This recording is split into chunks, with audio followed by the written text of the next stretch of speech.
Hi, I'm Meg-John Barker from the Psychology Department at the OU, and this LGBT History Month, which we're just coming into in February, I'm celebrating being part of a book collection by trans activist Christine Burns called Trans Britain, which has just come out, and it's a history of transgender in the UK. And it covers the early fight for trans rights and for legal recognition of people in their gender. It also covers the history of gender clinics in the NHS, and many other topics through the book. But what I've contributed with my colleagues and friends Ben Vincent and Joss Twist is a chapter on the history of the non-binary gender movement. Now, if you're not familiar with non-binary gender, this refers to trans people like myself who experience ourselves as being somewhere between male and female, or incorporating both masculinity and femininity, or being somewhat beyond binary gender categories. And it was a strange chapter to write in a way because this movement is so recent. You might well have heard of things in the news in fairly recent years, but sort of 10 years ago there wasn't really a non-binary gender movement in the way that there is today. However, when we researched the chapter, we found that the history of non-binary gender goes back a long way.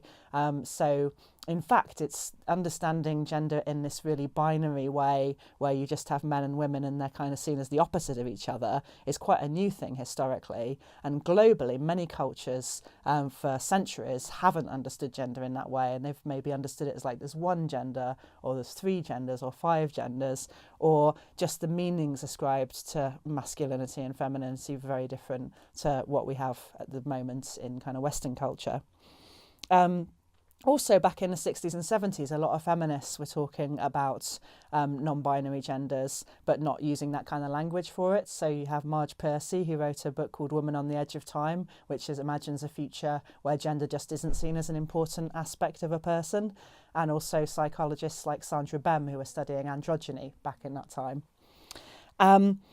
So then in the 80s and 90s, there was kind of not much of a visible non-binary gender movement, but it became much more visible in recent years as people started fighting for kind of rights and responsibilities as non-binary gender people. And you might be familiar, for example, with Facebook, that now has 50-odd categories of gender that you can choose, and also the gender-neutral they pronouns as an option.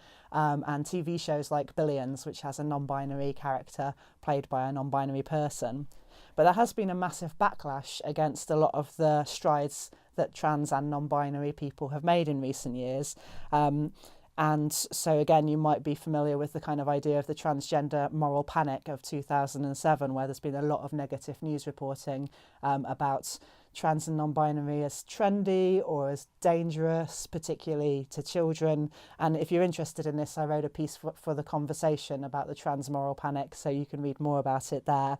But interestingly, that moral panic has really echoed the moral panic that there was around gay men back in the 1980s, around the AIDS crisis, which is another reason why attending to the history of LGBT people is so useful, because we can learn about how one marginalised group has been treated and then see those echoes in how another group are being treated now, and hopefully learn from that history.